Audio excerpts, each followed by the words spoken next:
आज हम भारत की संघीय कार्यपालिका के आधार स्तंभ राष्ट्रपति के बारे में जानकारी प्राप्त करेंगे।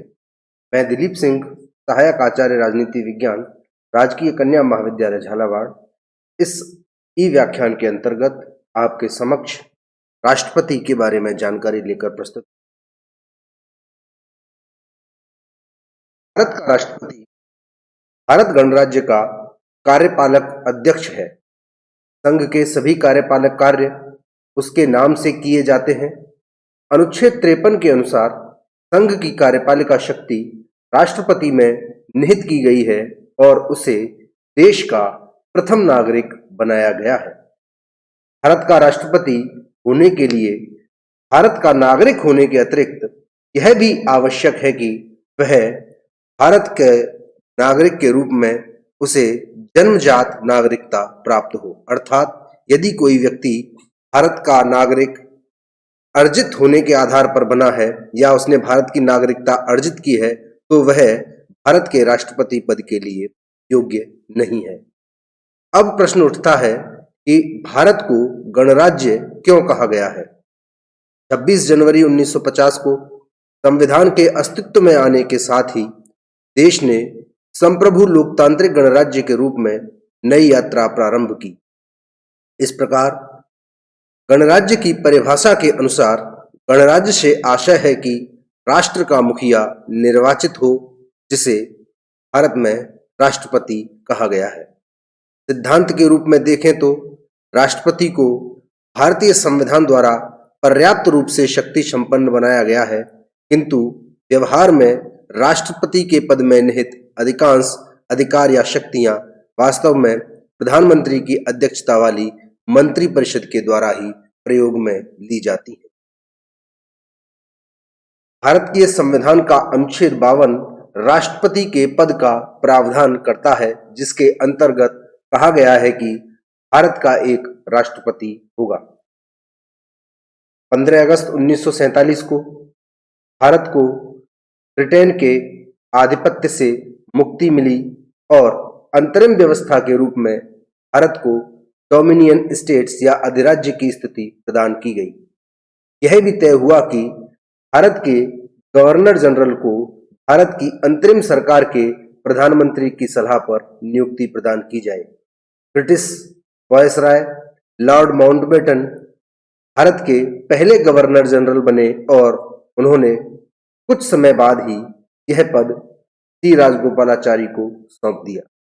संविधान सभा द्वारा 26 नवंबर 1949 को भारतीय संविधान का मसौदा तैयार करने के उपरांत संविधान सभा ने 26 जनवरी 1950 को औपचारिक रूप से संविधान को लागू किया तथा डॉक्टर राजेंद्र प्रसाद को भारत के पहले राष्ट्रपति के रूप में संविधान सभा ने निर्वाचित किया।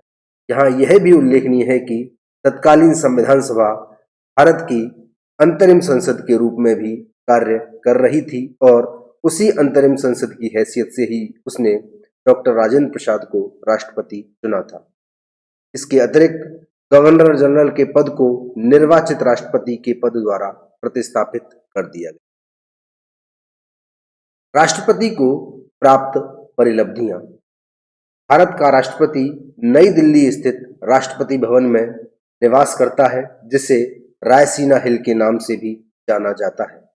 राष्ट्रपति के लिए यह आवश्यक नहीं है कि वह किसी पद पर एक निश्चित सीमा तक बना रहे। इसके अतिरिक्त भारत के राष्ट्रपति पद पर कोई भी व्यक्ति कितनी भी बार निर्वाचित हो सकता है। इसकी कोई सीमा संविधान या अन्य किसी प्रकार से तय नहीं की गई है, किंतु उल्लेखनीय यह है कि अब तक केवल एकमात्र प्रथम राष्ट्रपति डॉक्टर राजेंद्र प्रसाद ने ही भारत के राष्ट्रपति के 2 कार्यकाल पूर्ण किए हैं। भारत के राष्ट्रपति को संसद द्वारा अवधारित वेतन भत्ते और पेंशन प्राप्त होती हैं, जिसमें उसके कार्यकाल के दौरान किसी भी प्रकार की अलाभकारी कटौती या अलाभकारी परिवर्तन नहीं किया जा सकता। राष्ट्रपति का चुनाव।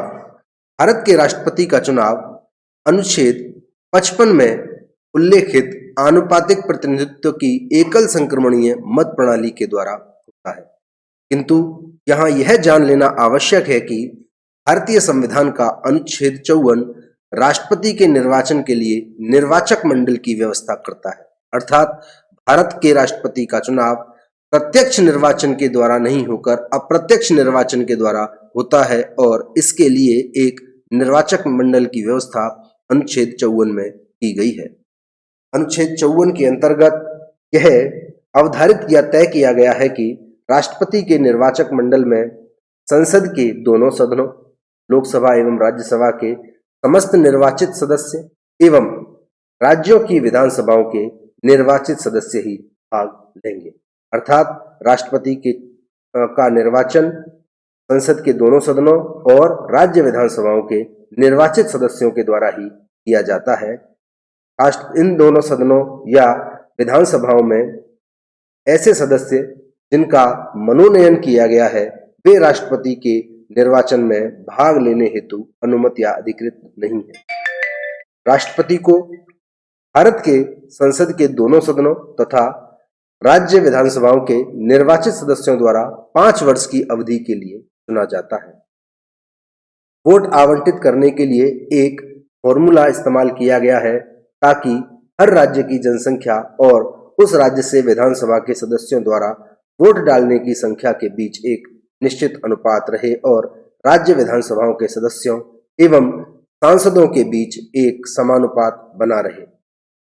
इसके लिए यह तय किया गया है कि दोनों सदनों के सांसदों और राज्य विधानसभाओं के सदस्यों के लिए बजाय उनकी वोट को उनकी व्यक्तिगत रूप से गिनने के स्थान पर भारित मूल्य के आधार पर गिना जाए। इसी प्रकार अगर किसी उम्मीदवार को बहुमत प्राप्त नहीं होता है तो यह एक स्थापित प्रणाली है कि जिसमें अंतिम स्थान प्राप्त करने वाले उम्मीदवार को गिनती से हटा दिया जाता है और उसको मिले वोट अन्य उम्मीदवारों को तब तक हस्तांतरित किए जाते हैं जब तक कि किसी एक उम्मीदवार को बहुमत नहीं मिलता या निश्चित कोटा प्राप्त नहीं होता। निश्चित कोटा का फॉर्मूला यह है कि कुल वोट में कुल उम्मीदवारों की संख्या का भाग दिया जाकर उसका 51% प्राप्त होना आवश्यक। अब बात आती है राष्ट्रपति बनने के लिए आवश्यक योग्यताओं की। भारत का कोई नागरिक जिसकी उम्र 35 वर्ष या अधिक हो वह भारत के राष्ट्रपति पद का उम्मीदवार हो सकता है।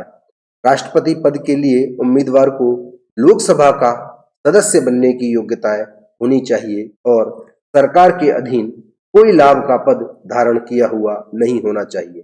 किंतु कुछ पदधारी व्यक्तियों को राष्ट्रपति के पद के उम्मीदवार के रूप में अपने आप को खड़ा करने की अनुमति प्रदान की गई है। जैसे वर्तमान राष्ट्रपति का राष्ट्रपति पद के लिए प्रत्याशी होना लाभ के पद की परिभाषा में नहीं आता।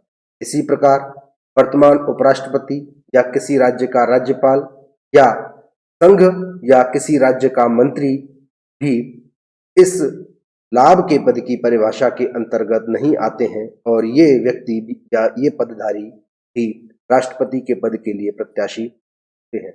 राष्ट्रपति के निर्वाचन संबंधी किसी भी विवाद में निर्णय लेने का अधिकार उच्चतम न्यायालय में निहित किया गया है। शपथ ग्रहण।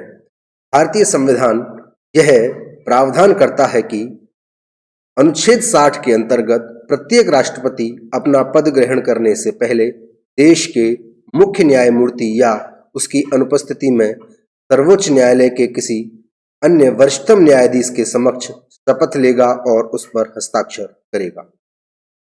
राष्ट्रपति ईश्वर या सत्यनिष्ठा की शपथ लेकर राष्ट्रपति पद के कर्तव्यों के सत्यनिष्ठा से निर्वहन के अतिरिक्त अपनी पूरी योग्यता से संविधान और विधि के परिरक्षण, संरक्षण और प्रतिरक्षण करने की तथा जनता की सेवा और कल्याण में निरत रहने की शपथ ग्रहण करता है। राष्ट्रपति पर महाभियोग। क्योंकि राष्ट्रपति का पद भारतीय शासन व्यवस्था का सर्वोच्च पद है और उसकी पदच्युति में भी आवश्यक था कि एक निश्चित प्रक्रिया को अपनाया जाए। इसलिए भारतीय संविधान के अनुच्छेद 61 के अंतर्गत राष्ट्रपति के पदच्युति के लिए महाभियोग शब्द का या महाभियोग की प्रक्रिया का प्रयोग किया गया है। भारतीय संविधान के अंतर्गत राष्ट्रपति ही एकमात्र ऐसा पदाधिकारी है जिसे महाभियोजित किया जाता है, अथवा इसके अतिरिक्त अन्य सभी पदाधिकारी पद से हटाए ही जाते हैं, जिसके लिए रिमूवल या पदच्युति शब्द का ही प्रयोग किया गया है। महाभियोजन एक विधायिका संबंधित कार्यवाही है, जबकि पद से हटाना एक कार्यपालिका संबंधी कार्यवाही है। महाभियोजन एक कड़ाई से पालित किए जाने वाला औपचारिक कृत्य है जो संविधान का उल्लंघन करने पर ही होता है। यह उल्लंघन एक राजनीतिक कृत्य है जिसका निर्धारण संसद करती है। वह या राष्ट्रपति तभी पद से हटेगा जब उसे संसद में प्रस्तुत किसी ऐसे प्रस्ताव से हटाया जाए जिसे प्रस्तुत करते समय सदन के 1/4 सदस्यों का समर्थन उस प्रस्ताव को प्राप्त हो। प्रस्ताव पारित करने से पूर्व राष्ट्रपति को 14 दिन पूर्व का नोटिस दिया जाएगा और ऐसा प्रस्ताव यदि उस सदन की कुल संख्या के 2/3 से अधिक बहुमत से पारित हो जाता है तो वह प्रस्ताव दूसरे सदन में जाता है। दूसरे सदन में इस प्रस्ताव की जांच एक समिति के द्वारा की जाती है और इस समय राष्ट्रपति अपना पक्ष स्वयं अथवा अपने प्रतिनिधि के माध्यम से रख सकता है। दूसरा सदन भी उसे उसी 2/3 बहुमत की प्रणाली से ही पारित करेगा और यदि दूसरा सदन 2/3 बहुमत से उक्त प्रस्ताव को अपनी स्वीकृति प्रदान कर देता है तो राष्ट्रपति को उसी तिथि से पद से मुक्त माना जाता है। अब बात करते हैं राष्ट्रपति की कार्यपालिकाई शक्तियों। अनुच्छेद 53 कहता है कि संघ की कार्यपालिका शक्ति राष्ट्रपति में निहित होगी। वह इसका उपयोग संविधान के अनुसार स्वयं या अपने अधीनस्थ अधिकारियों के माध्यम से करेगा। इसकी अपनी सीमाएं भी हैं। पहली, यह संघ की कार्यपालिका शक्ति है, न कि राज्यों की, अर्थात राज्यों की कार्यपालिका शक्ति राष्ट्रपति में निहित नहीं की गई है, उसे राज्यपाल में निहित किया गया है। संविधान के अनुरूप ही इन कार्यपालिका शक्तियों का प्रयोग की जाने की भी एक सीमा आरोपित की गई है। इसके अतिरिक्त सशस्त्र सेनाओं के सर्वोच्च कमांडर की हैसियत से की जाने वाली शक्ति का उपयोग विधि के अनुरूप ही की जाने की भी अपेक्षा राष्ट्रपति से की जाती है। मंत्रिपरिषद और प्रधानमंत्री राष्ट्रपति के अनन्य सहयोगी के रूप में कार्य करते हैं, जिसमें संवैधानिक रूप से प्रावधान किया गया है कि अनुच्छेद 74 के अनुसार राष्ट्रपति को सहायता और सलाह देने के लिए एक मंत्रिपरिषद होगी जिसका प्रधान प्रधानमंत्री होगा। राष्ट्रपति मंत्रिपरिषद की सलाह के अनुसार ही काम करेगा। अनुच्छेद 75 में यह कहा गया है कि प्रधानमंत्री की नियुक्ति राष्ट्रपति करेगा तथा अन्य मंत्रियों की नियुक्ति प्रधानमंत्री की सलाह पर राष्ट्रपति द्वारा की जाएगी। इसके अतिरिक्त सरकारी कार्य का संचालन भी राष्ट्रपति के नाम से किए जाने की भी प्रावधान अनुच्छेद 77 में किया गया है, जिसके अंतर्गत यह कहा गया है कि भारत सरकार की समस्त कार्यपालिका कार्यवाही राष्ट्रपति के नाम से ही जाएगी। इसी प्रकार अनुच्छेद 78 में प्रधानमंत्री पर यह कर्तव्य आरोपित किया गया है कि संघ के प्रशासन संबंधी मंत्रिपरिषद के निर्णयों से राष्ट्रपति को सूचित कराना प्रधानमंत्री का कर्तव्य। अब बात करते हैं राष्ट्रपति की न्यायिक शक्ति। संविधान का 72वां अनुच्छेद या अनुच्छेद 72 राष्ट्रपति को कुछ न्यायिक शक्तियां प्रदान करता है कि वह दंड का उन्मूलन, क्षमा, आहरण, परिहरण या परिवर्तन कर सकता है। इसके अंतर्गत राष्ट्रपति को 5 प्रकार की शक्ति प्राप्त है। पहली है क्षमादान। किसी व्यक्ति को मिली संपूर्ण सजा तथा दोष सिद्धि और उत्पन्न हुई निर्योग्यताओं को समाप्त कर देना तथा उसे उस स्थिति में रख देना मानो उसने कोई अपराध किया ही न हो, यह क्षमादान की शक्ति राष्ट्रपति को प्राप्त है।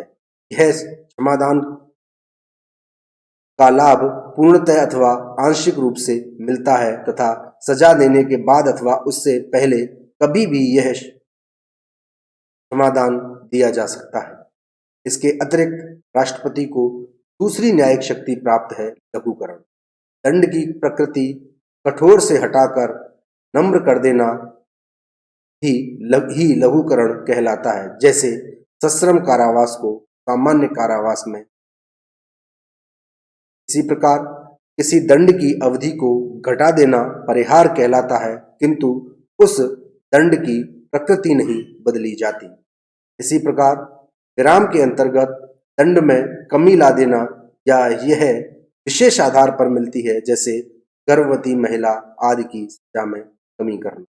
प्रविलंबन भी राष्ट्रपति की न्यायिक शक्तियों के अंतर्गत आता है। इसमें दंड प्रदान करने में विलंब करना, जैसे मृत्युदंड आदि के मामलों में, यह भी राष्ट्रपति की न्यायिक शक्तियों। राष्ट्रपति की क्षमाकारी शक्तियां पूर्णतः उसकी इच्छा पर निर्भर करती हैं। उन्हें एक अधिकार के रूप में नहीं मांगा जा सकता है। ये शक्तियां कार्यपालिकाई प्रकृति की हैं तथा राष्ट्रपति इनका प्रयोग मंत्री परिषद की सलाह पर करता है। इन शक्तियों के प्रयोग के संबंध में न्यायालय में इन्हें चुनौती नहीं दी जा सकती। इनका लक्ष्य दंड देने में हुई भूल का निराकरण करना है जो न्यायपालिका ने कर दी हो। शेर सिंह बनाम पंजाब राज्य वर्ष 1983 के बाद में सर्वोच्च न्यायालय ने यह निर्णय दिया था कि अनुच्छेद 72 एवं अनुच्छेद 161 के अंतर्गत दी गई दया याचिका जितनी शीघ्रता से हो सके उतनी शीघ्रता से निस्तारित कर दी जानी चाहिए। राष्ट्रपति न्यायिक कार्यवाही तथा न्यायिक निर्णय को नहीं बदलेगा, वह केवल न्यायिक निर्णय से राहत देगा। याचिकाकर्ता को भी यह अधिकार नहीं है कि वह सुनवाई के लिए राष्ट्रपति के समक्ष उपस्थित हो। राष्ट्रपति की विधायी शक्तियां। राष्ट्रपति चूंकि संसद का एक अभिन्न अंग है, इसलिए उसे विधायी शक्तियों से भी संपन्न बनाया गया है। विधेयक के लिए पूर्व मंजूरी। संविधान में यह अपेक्षा की गई है कि कुछ विषयों पर कानून का निर्माण करने के लिए राष्ट्रपति की पूर्व स्वीकृति लेना आवश्यक है। नवीन राज्यों के निर्माण या सीमा परिवर्तन जैसे विषयों में भी यह अपेक्षा की गई है कि अनुच्छेद 3 के अनुसार नए राज्यों के निर्माण का या वर्तमान राज्यों की सीमाओं में परिवर्तन करने वाले कानून की सिफारिश करने की अनन्य शक्ति राष्ट्रपति को दी गई है, ताकि ऐसा करने के पूर्व प्रभावित राज्यों का विचार राष्ट्रपति जान सके। इसी प्रकार अनुच्छेद 117 के उपखंड 1 के अनुसार धन विधेयक सदन के पटल पर रखने के लिए राष्ट्रपति की पूर्व अनुमति लेना आवश्यक है। अनुच्छेद 304 के अंतर्गत व्यापार की स्वतंत्रता पर किसी प्रकार का प्रतिबंध अध्यारोपित करने वाले विधेयक को सदन के पटल पर रखने के पूर्व राष्ट्रपति की मंजूरी आवश्यक की गई है। किसी विधेयक का अधिनियमित होना। कोई विधेयक तभी कोई कानून का रूप लेता है जबकि उसे राष्ट्रपति द्वारा हस्ताक्षरित कर दिया जाता है। राष्ट्रपति की विधायी शक्तियों में सर्वप्रमुख शक्ति है अध्यादेश जारी करने का। जब संसद का सत्र न चल रहा हो एवं किसी विषय पर कानून बनाने की आवश्यकता हो तो राष्ट्रपति ऐसी परिस्थिति में अध्यादेश जारी कर सकता है, किंतु ऐसे अध्यादेशों का वही प्रभाव होता है जो किसी संसदीय अधिनियम का होता है। किंतु उल्लेखनीय है कि संसद का सत्र प्रारंभ होने की तिथि से 6 सप्ताह की अंदर इस अध्यादेश को संसद की स्वीकृति मिलना आवश्यक है, अन्यथा यह स्वतः निरस्त मान लिया जाता है। इसके अतिरिक्त यह भी उल्लेखनीय है कि अध्यादेश का प्रयोग अनुच्छेद 352 में वर्णित आपात स्थिति के संदर्भ में नहीं किया जा सकता। राष्ट्रपति की वीटो शक्तियां।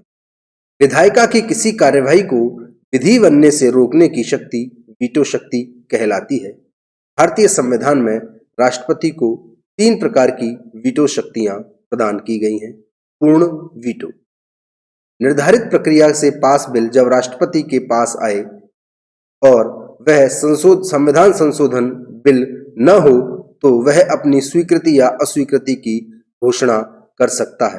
किंतु यदि अनुच्छेद 368 के अंतर्गत संविधान संशोधन संबंधी कोई बिल राष्ट्रपति के समक्ष आता है तो वह उसे अपनी अस्वीकृति नहीं देगा अपितु तुरंत स्वीकृति प्रदान कर देगा। दूसरे प्रकार का वीटो निलंबनकारी वीटो कहलाता है। संविधान संशोधन अथवा धन बिल के अतिरिक्त राष्ट्रपति को भेजा गया कोई भी बिल वह संसद को पुनर्विचार हेतु वापस भेज सकता है। किंतु संसद यदि इस बिल को पुनः उसी स्वरूप में या कुछ संशोधनों सहित वापस भेज दे तो राष्ट्रपति के पास इस विधेयक पर स्वीकृति प्रदान करने के अतिरिक्त कोई विकल्प नहीं रह जाता और उसे स्वीकृति प्रदान करनी ही होती। इस वीटो को वह अपने विवेकाधिकार से प्रयोग में लेता है। इस वीटो का प्रयोग अभी तक संसद सदस्यों के वेतन भत्ते बिल तथा पेंशन नियम संशोधन 1991 में किया गया था, जबकि राष्ट्रपति आर वेंकट रमन ने इस वीटो का प्रयोग इस आधार पर किया था कि यह बिल लोकसभा में बिना उनकी अनुमति के लाया गया था। तीसरे प्रकार का वीटो पॉकेट वीटो कहलाता है। संविधान राष्ट्रपति को किसी विधेयक को स्वीकृत या अस्वीकृत करने के लिए कोई समय सीमा नहीं देता है। इसी कारण यदि राष्ट्रपति किसी बिल पर अपना निर्णय न दे तो यह माना जाता है कि राष्ट्रपति ने अपने जेबी या पॉकेट वीटो के अधिकार का प्रयोग किया है। इसका प्रयोग भी वह अपनी विवेकाधीन शक्ति के अंतर्गत ही करता है। पेप्सू बिल 1956 तथा भारतीय डाक बिल 1984 में तत्कालीन राष्ट्रपति ज्ञानी जैल सिंह ने इस वीटो का प्रयोग किया था। राष्ट्रपति के नियुक्ति संबंधी अधिकार। भारतीय संविधान में राष्ट्रपति को प्रधानमंत्री, संघीय मंत्रिपरिषद के मंत्रियों, महान्यायवादी, नियंत्रक एवं महालेखा परीक्षक, उच्चतम एवं उच्च न्यायालयों के न्यायाधीश, राज्यपालों, जल विवाद आयोग, वित्त आयोग, संघ लोक सेवा आयोग, मुख्य एवं अन्य निर्वाचन आयुक्तों एवं राज्य भाषा आयोग आदि की नियुक्ति की शक्तियां प्रदान की गई हैं। उच्चतम न्यायालय के न्यायाधीशों की नियुक्ति के संबंध में अनुच्छेद 124(2) के अंतर्गत राष्ट्रपति से अपेक्षा की जाती है कि उच्चतम न्यायालय के मुख्य न्यायाधीश तथा उच्चतम एवं उच्च न्यायालयों के न्यायाधीशों से वह परामर्श करेगा। राष्ट्रपति को मंत्रियों, महान्यायवादी, राज्यपाल, उच्चतम न्यायालय के प्रतिकूल टिप्पणी पर संघ एवं राज्य लोक सेवा आयोग के अध्यक्ष या संसद सदस्यों की अनुशंसा पर उच्चतम या उच्च न्यायालय के न्यायाधीशों अथवा निर्वाचन आयुक्त आदि को पदमुक्त करने का भी